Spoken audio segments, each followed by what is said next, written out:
Assalamualaikum warahmatullahi wabarakatuh. Selamat pagi rekan-rekan semua yang menonton video ini. Saya Retno Novia Malisa akan mempresentasikan hasil penelitian saya yang berjudul Pengaruh Kepemimpinan Etis terhadap Perilaku Etis Karyawan, Peran Mediasi Efikasi Diri Etis, dan Moderasi Motivasi Intrinsik yang dibimbing oleh Profesor Dr. Andus Gugup Kismono MBA PhD.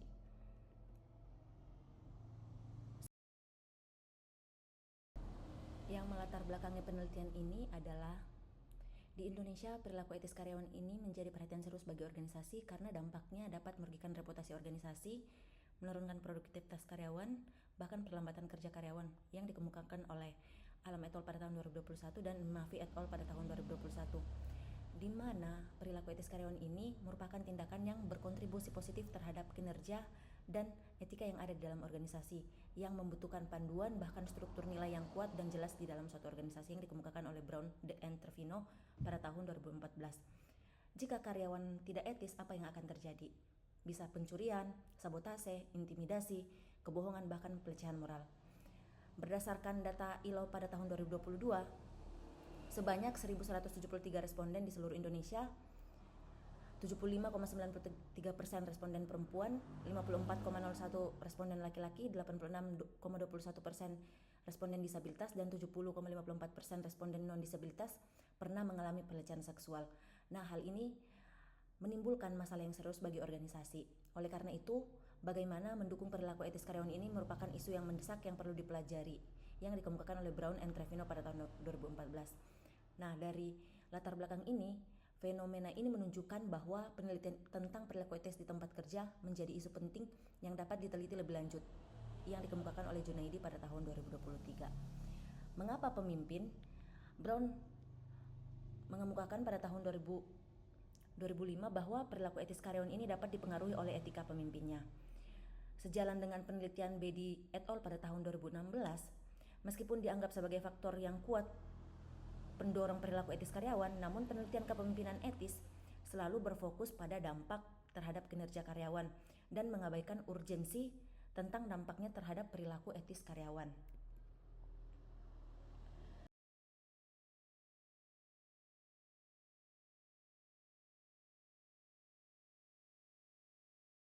Dari latar belakang yang ada, rumusan masalah dalam penelitian ini adalah terdapat kebutuhan yang meningkat untuk memahami sumber pengaruh perilaku etis karyawan serta penerapan langkah-langkah untuk mengelola organisasi dengan lebih etis yang dikemukakan oleh Albushi et al. Pada tahun 2021 dan 2022 dan Babalola et al. Pada tahun 2019. Kemudian, tinjauan meta-analitik Bedi et al. Pada tahun 2016, kepemimpinan etis sebagian besar hanya berfokus pada dampak kepemimpinan etis terhadap kinerja karyawannya dibandingkan dengan perilaku karyawan. Pada konteks ini, peran pemimpin menjadi sangat penting dalam menanamkan nilai-nilai etika yang benar dan memastikan pemenuhan standar perilaku yang tinggi. Sedangkan penelitian Hosseini dan Ferreira pada tahun 2023 menyatakan bahwa nilai-nilai yang diyakini oleh pemimpin tidak sejalan dengan nilai-nilai yang diyakini oleh karyawan, sehingga dapat memengaruhi perilaku dan motivasi karyawan di lingkungan kerja. Maka terdapat peran penting dari efikasi diri karyawan. Meskipun efikasi diri dapat mendorong pengikut untuk berperilaku etis, namun perbedaan pribadi di antara para karyawan ini dapat memengaruhi kepemimpinan etis terhadap perilaku mereka. Sejalan dengan Ko et al. Pada tahun 2018 juga menyatakan bahwa ketika kepemimpinan etis dapat berdampak pada nilai yang diyakini karyawan, maka motivasi intrinsik dapat menjadi moderasi pada hubungan tersebut. Kemudian mediasi efikasi diri dan moderasi motivasi intrinsik berperan dalam menghubungkan pengaruh kepemimpinan etis terhadap perilaku etis karyawan yang dikemukakan oleh Rabi dan Malik pada tahun 2020.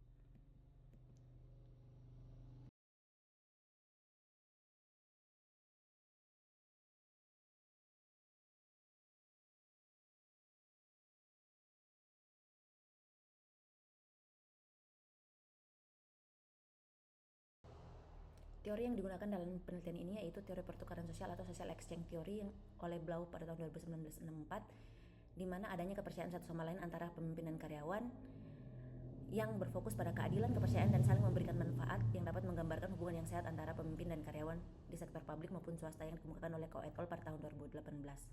Penelitian ini menempatkan hubungan antara kepemimpinan etis dan perilaku etis karyawan yang terbentuk sebagai hubungan pertukaran sosial dengan saling ketergantungan antara pemimpin dan karyawan. Maka ketika karyawan yang merasa dipimpin oleh pemimpin yang menunjukkan tingkat etika yang tinggi, maka karyawan itu akan lebih cenderung untuk menampilkan perilaku etis karena terdapat harapan untuk mendapatkan dukungan, pengakuan, atau insentif lainnya dari pemimpin. Sehingga teori pertukaran sosial ini tidak hanya berfokus pada pertukaran transaksional, tetapi ada harapan untuk mendapatkan dukungan bahkan pengakuan dari pemimpin mereka.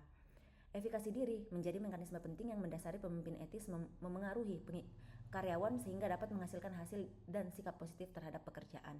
Dengan kata lain, pemimpin yang etis akan menumbuhkan sumber daya psikologi positif yang selanjutnya mengarah pada peningkatan kepuasan kerja, komitmen afektif suatu organisasi, kemudian kinerja karyawan, bahkan kesejahteraan karyawan di tempat kerja, yang dikemukakan oleh Lee Woo Johnson dan Avey pada tahun 2015. Teori pertukaran sosial juga ini mempertimbangkan adanya peran motivasi intrinsik dalam hubungan sosial yang dikemukakan oleh Dave Lembavea per tahun 2022, sehingga motivasi intrinsik yang tinggi dapat memperkuat pengaruh positif kepemimpinan etis terhadap perilaku etis karyawan.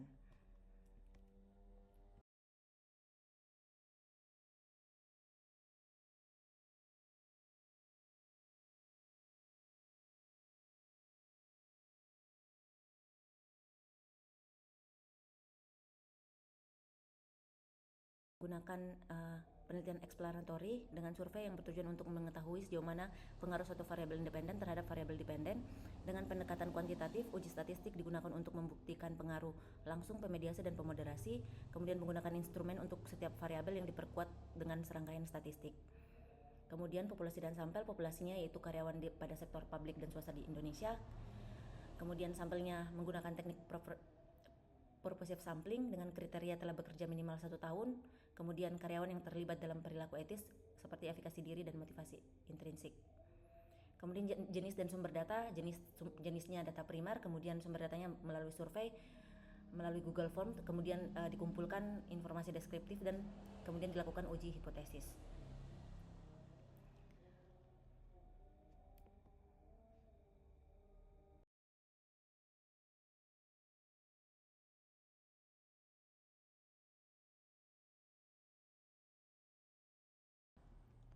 Nah, hasil penelitian dalam penelitian ini yaitu berdasarkan cleansing data yang dilakukan berdasarkan penyebaran kuesioner bahwa teridentifikasi beberapa responden yang tidak sesuai dengan kriteria, misalnya statusnya bukan sebagai pekerja, misalnya mahasiswa, belum memiliki masa kerja minimal 1 tahun, dan terdapat beberapa responden yang tidak menyelesaikan survei. Secara keseluruhan bahwa proses cleansing data yang dilakukan untuk membuang data responden ini tidak sesuai dengan kriteria. Nah, berdasarkan hasil penyebaran kuesioner penelitian, diketahui bahwa 450 data yang diperoleh, lebih dari 90% data dapat diolah lebih lanjut dan besaran sampel sudah memenuhi aturan untuk analisis yang disarankan oleh Haier et al. Pada tahun 2010. Kemudian pada profil responden bahwa karakteristik responden yang dianalisis meliputi usia, jenis kelamin, status pernikahan, lama bekerja, pendidikan, dan sektor publik. Berdasarkan profil responden diketahui bahwa lebih dari 50% responden berjenis kelamin perempuan. Kemudian berdasarkan rentang usia responden mayoritas 67% berusia 25 sampai 30 tahun. Kemudian status pernikahan responden mayoritas belum menikah sebesar 61%, dan segi dari pendidikan memiliki latar belakang S1 sebesar 50%. Sedangkan durasi lama bekerja diketahui mayoritas responden telah bekerja selama 1 tahun hingga 3 tahun, yakni 62% pada perusahaan milik swasta.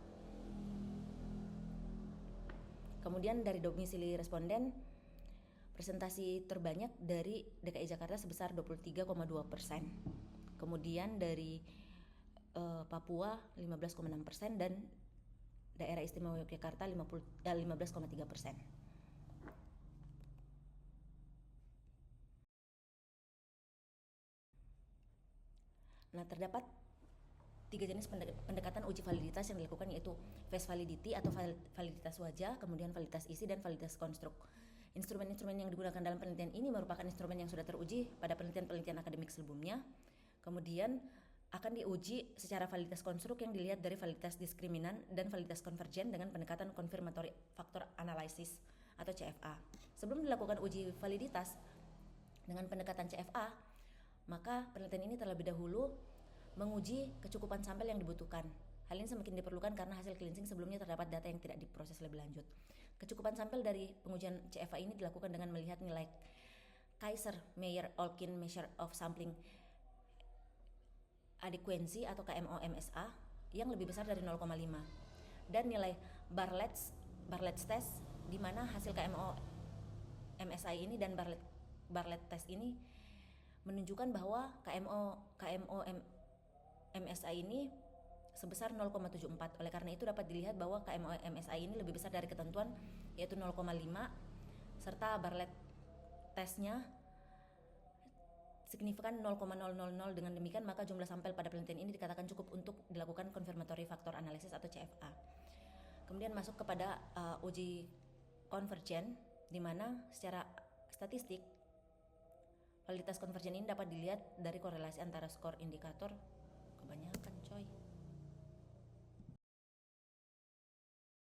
Nah, pada hasil hipotesis ini menunjukkan bahwa hasil analisis variabel yang mempengaruhi perilaku etis karyawan, variabel kontrol yang dianalisis meliputi usia, jenis kelamin, status pernikahan, lama bekerja, pendidikan, sektor pekerjaan, sedangkan variabel independen utama yakni kepemimpinan etis serta mediasi, efikasi diri etis, dan moderasi motivasi intrinsik. Hasil analisis ini menunjukkan bahwa jenis kelamin memiliki pengaruh signifikan negatif terhadap perilaku etis karyawan dengan beta minus 0,17 dan pi 0,02, yang berarti terdapat perbedaan dalam perilaku etis antara karyawan berdasarkan jenis kelamin. Artinya, karena jumlah responden perempuan lebih besar, maka dianggap cenderung memiliki sensitivitas etis yang lebih tinggi dalam konteks organisasi. Selain itu, pendidikan juga menunjukkan pengaruh signifikan negatif terhadap perilaku etis karyawan. Hasil tersebut menunjukkan bahwa tingkat pendidikan yang lebih tinggi cenderung berhubungan dengan perilaku etis yang lebih rendah. Artinya, karyawan dengan pendidikan tinggi akan lebih fokus pada hasil atau efisiensi, sehingga mengabaikan aspek etika dalam mengambil keputusan. Kepemimpinan etis ini terbukti memiliki pengaruh signifikan positif terhadap perilaku etis karyawan. Sehingga hasil ini mendukung hipotesis 1 bahwa kepemimpinan etis dapat meningkatkan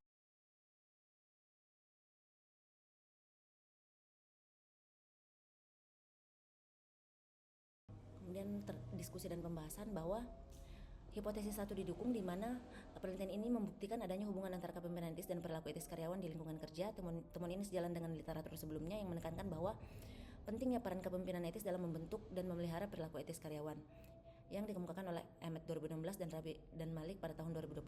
Berdasarkan hasil penelitian, meskipun pemimpin dihargai seperti kepercayaan dan kemampuan untuk mendengarkan karyawan, namun penerapan perilaku etis dalam kehidupan pribadi pemimpin belum menjadi prioritas yang jelas.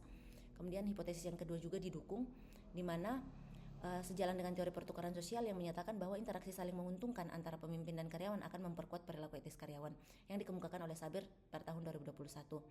Hasil penelitian ini juga sesuai dengan penelitian sebelumnya bahwa karyawan yang cenderung menunjukkan perilaku etis dapat disebabkan karena keberadaan pemimpin yang etis yang dikemukakan oleh Al-Halbushi et al. Pada tahun 2023. Kemudian hipotesis 3 juga didukung, di mana motivasi intrinsik ini berperan penting dalam memperkaya dampak kepemimpinan etis terhadap keyakinan karyawan atas kemampuan diri mereka yang dikemukakan oleh Ko et al. Pada tahun 2018. Motivasi intrinsik dapat merespon kepemimpinan yang positif secara lebih produktif yang dikemukakan oleh Sarah N. Wahid pada tahun 2017.